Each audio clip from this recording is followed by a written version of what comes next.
समझ नहीं आ रहा अपने सैलरी इंक्रीमेंट का क्या करूं। बेटा इतना क्या सोच रहा है, अपने म्यूचुअल फंड्स के एसआईपी का टॉप अप करा ले। This is the right time. क्या समझ में नहीं आया? बेटा इतना क्या सोच रहा है? अपने म्यूचुअल फंड्स का एसआईपी टॉपअप करा ले। This is the right time. अब समझा।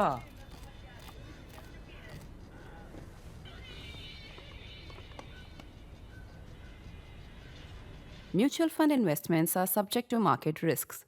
Read all scheme-related documents carefully.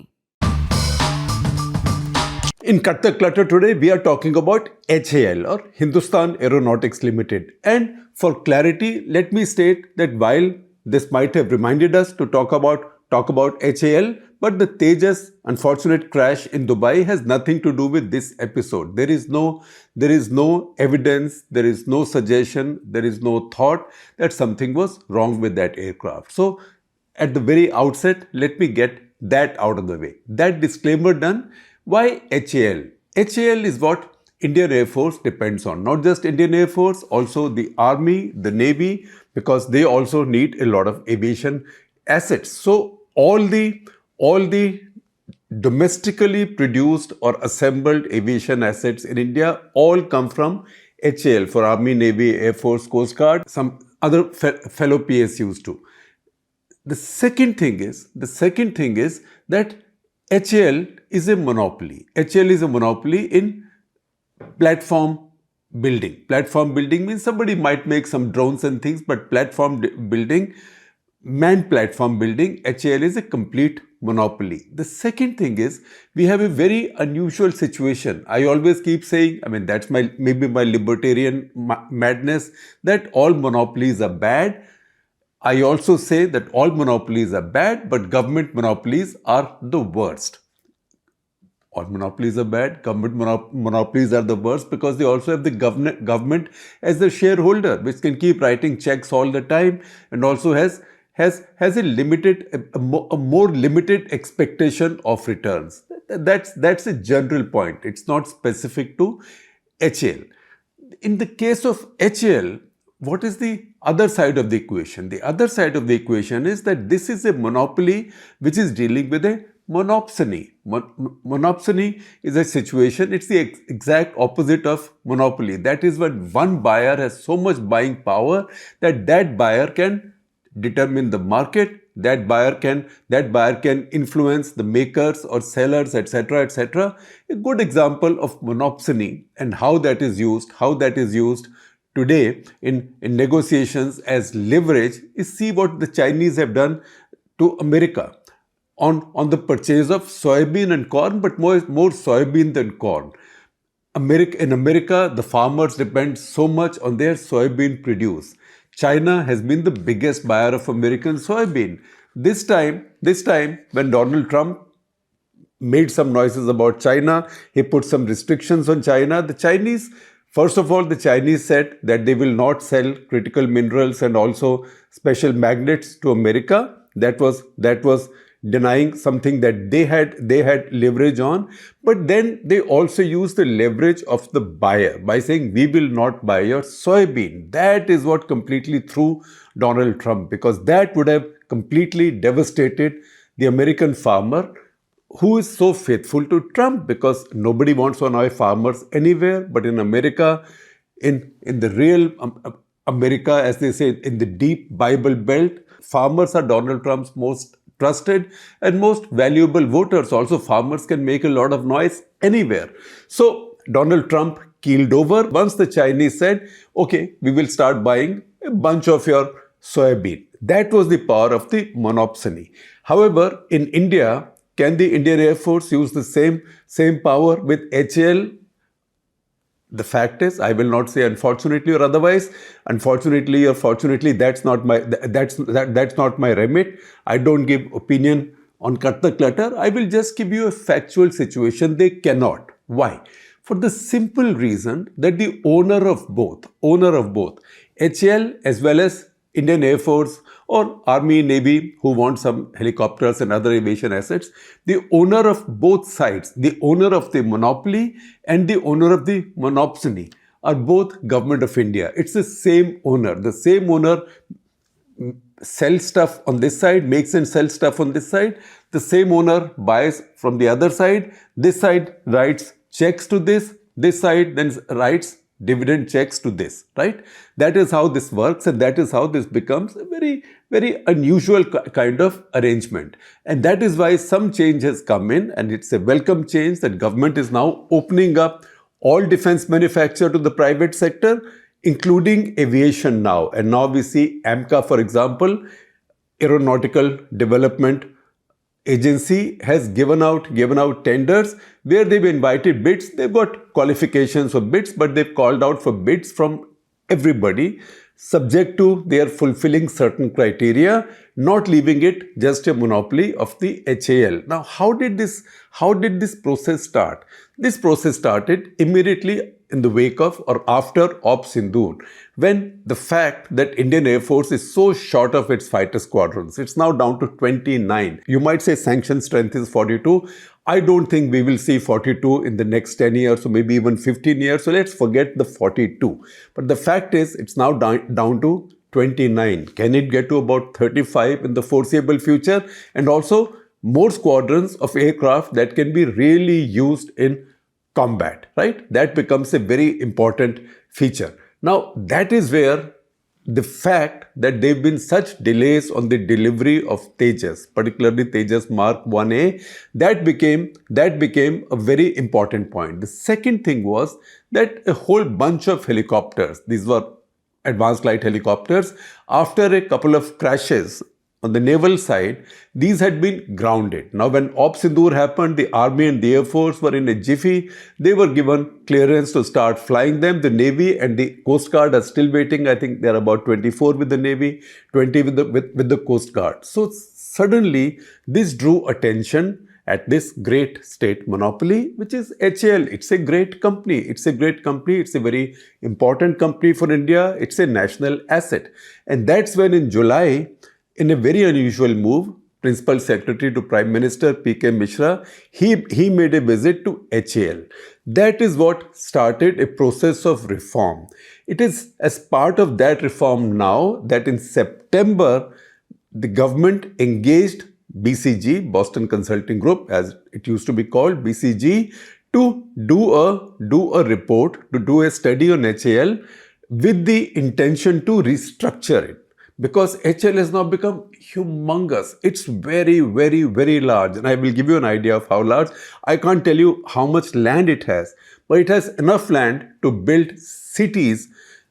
Another city in Bengaluru, another city in Nashik, another half a city in Kanpur, Lucknow, like that. Because when the government builds something, all of the government PSUs, particularly of the past, of the Nehru-Gandhi era, they were given so much land as if land cost nothing. I'm mentioning this to you only in terms of what is the output that you are getting from it.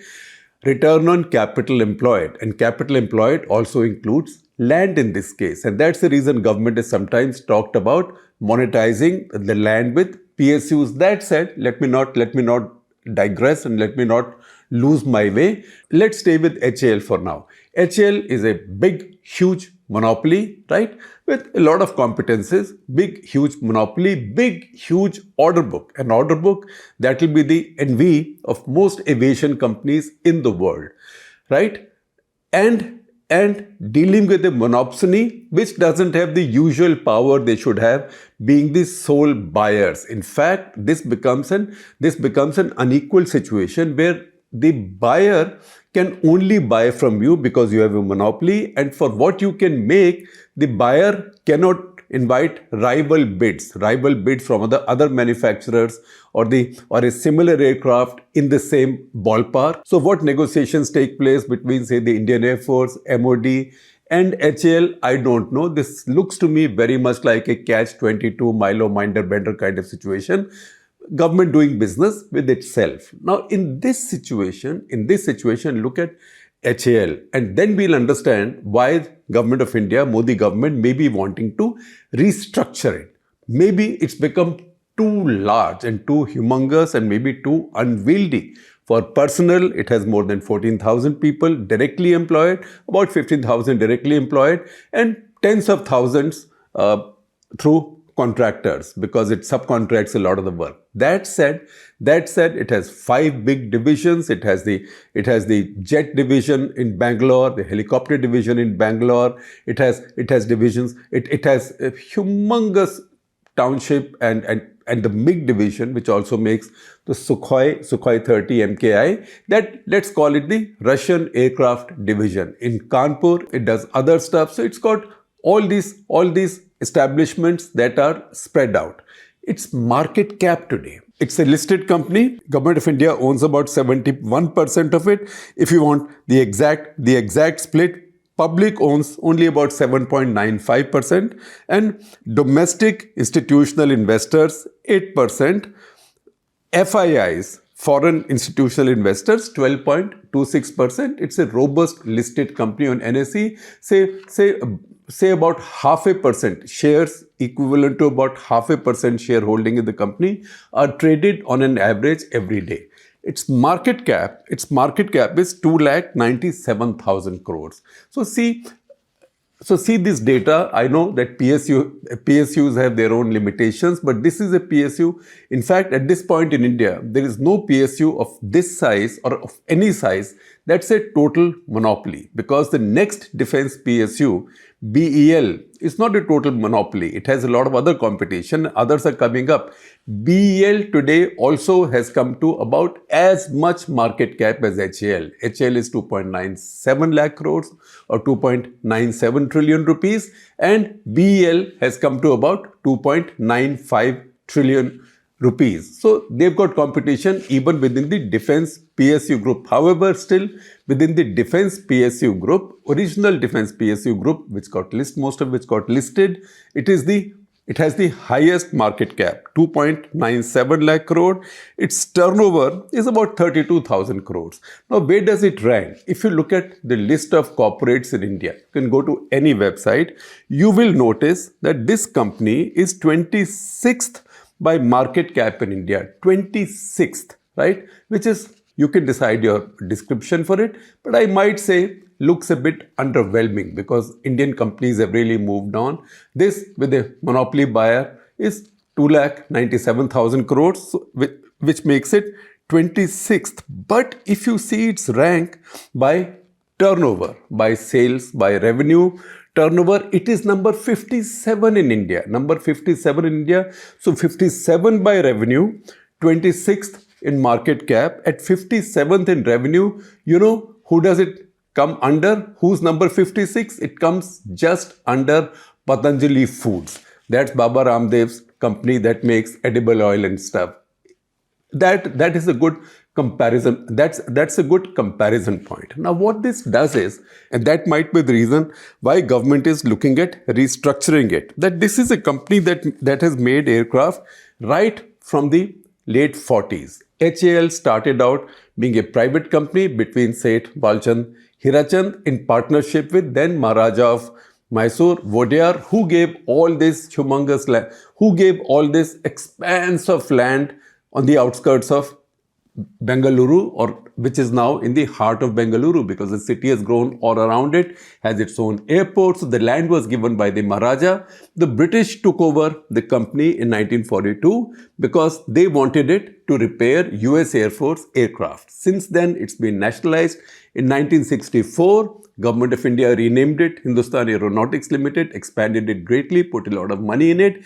That is when this company was making the NAT, India's homemade, but under license production jet fighter. It was developing HF-24 Marut, and it had also started building the MiG-21 in India, again assembled under license from the Soviet Union. 1964 is when the current HAL came into being. Now, with all of that happening, it has a very big helicopter division now. If you see all of this, see where the limitations come from and where the weight comes from, which the government The weight problem and the weight problem is what the government may be trying to address. Check out the MCA contract, because then we will understand the problem of having a low turnover, maybe a high market cap but not high enough. Maybe turnover was double, market cap will be in the top 15 in India, not at number 27. That said, HAL as it exists today cannot bid for MCA, cannot even bid for the MCA prototype. Why should that be so? It is your only aircraft manufacturer. It has made more than 4,000 copies of various aircraft since the late 40s, right? So why should HAL not be able to bid for MCA? That's because Aeronautical Development Agency, ADA, has stipulated then its marking system, because it will give you marks when you bid, who gets how many out of 100. You will get 0 out of 100, 0, like this, 0 out of 100 if your order book is more than 3 times your turnover. Now you see why this low turnover for a big company becomes a weight around its neck. In case of HAL, the turnover is just about 32,000 crores, and that too after the flurry of orders lately. At the same time, its order book now is about 2.52 trillion rupees, or 2,52,000 rupees. So once again, to bid for the MCA prototype, the company's turnover has to be at least 1/3 of the order book, or little more than 1/3 of the order book, which means if today the order book is 2,52,000, your turnover should be 85,000 crores or so. What is the logic? The logic is that, boss, you got so much to produce already. Your order book is filled for the next 10 years, right? How will you deliver on a new project? So you can't keep on taking more and more new projects just because you are a public sector monopoly, and then in the process everything will get delayed. First, learn to produce quickly what you have, up your turnover, apni auqaat badhao, then you can bid for it. I would say that's a marvelously reformist step, and it's also a marvelously constructive challenge from the government, because what is it doing? It is incentivizing the company to produce faster, to produce more, because they have the orders, they have the order book that's available. I'll give you an idea of the current order book. It's not fully precise, but generally it's okay. I've also been helped by Snehesh Alex Philip, our defense editor, getting this data. So if you see the order book now, the company already had 36,400 crore worth of Mark 1A ordered in Feb 21. These were to start deliveries by March 2024. We'll be lucky now, as Snehesh showed in one of his stories, if these deliveries start by March 2026, because HAL is having some challenges integrating systems with the aircraft. So engines might have come in, but those systems, avionics, electronic warfare suites, it is struggling to integrate. Maybe March, maybe April. So more than 2 years late already on that 36,000 crore Mark 1A order. Then in September 25, that is just this year, 2 months back, got an order for 97 more Mark 1As. Now these will be Mark 1As with an improvement, with a domestically made ASAR radar, etc., etc. This will be a step above the first lot of Mark 1As. This is worth 63,000 crores. Then there is a very big order for helicopters. This is besides the helicopters which have already been delivered to all three forces and Coast Guard. 156 Prachand. Prachand is combat helicopters, armed attack helicopters, that version.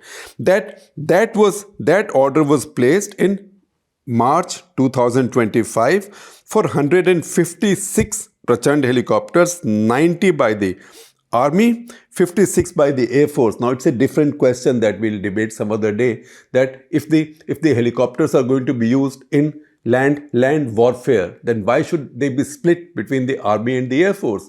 You can choose which one, but one should have them. But in India, it's very difficult for us because there is such is the inter-services situation that after all the talk of integration, even the small number of Apaches are being divided between the Navy and the Air Force in sort of penny pockets. But that's again a different debate. We'll pick it up we'll pick it up some other day. Then March 2024, the company got orders for 34 Dhruv helicopters. This is the same advanced light helicopter, the pure civilian version. This is worth 8,073 crores.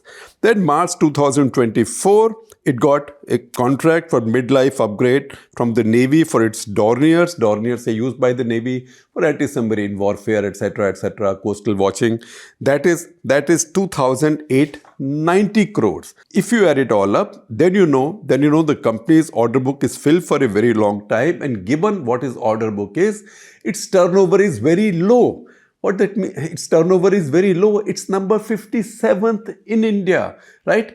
Below Patanjali Foods, right? Once again, I'm making the point that the company to that extent would be expected by the shareholder, which in this case is mostly Government of India, to produce a lot more, to give much more turnover than it's doing. And that might be, in fact, you can very safely guess that would be one of the issues that Boston Consulting Group will now be looking at. Also, these companies, when they were set up, land came for free. In this case, in Bengaluru, land was given by the Maharaja because it was a joint venture, right? And Maharaja also was progressive and Maharajas owned everything. So all that land's available. Now, when land's available, you do stuff with it. And that's the reason many of our old PSUs, original PSUs, have become cities, not just townships, but cities in their own right. Now, if you see HAL in Bengaluru, it has a very large management academy. It is called HAL Management Academy or HMA. What does it do? It has a campus the size of an IIT or IIM. It carries out in-house training. It also gives a master's degree for its own managers. It's all for in-house training. Now, maybe tomorrow somebody will say this can become an autonomous institute which will teach aeronautical engineering, management, etc.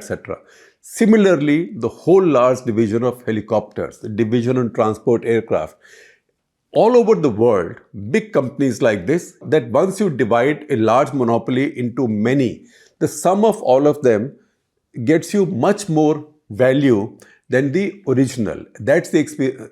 Than the original. Now, I know it's not the exact parallel, but think of how the Americans divided up Bell, the telecom company, a long time ago, and so many baby bells came out of it.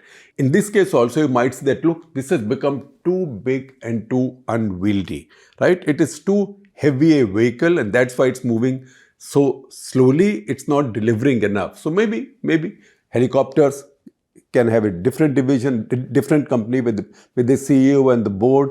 Transport aircraft can have one more. Jet aircraft, fighter planes can have another company. I don't know what will happen, but it's very good that the government is looking at restructuring this very, very important company. At which point I will also tell you the list. It's not a definitive list, but it's a fairly comprehensive list of the various aircraft that HAL has produced through these decades. I told you more than 4,000 copies of various aircraft. HT2, that's a trainer, Hindustan Trainer 2, HJT, Hindustan Jet Trainer, Kiran, that was the basic jet trainer for a very long time. HT32 trainer,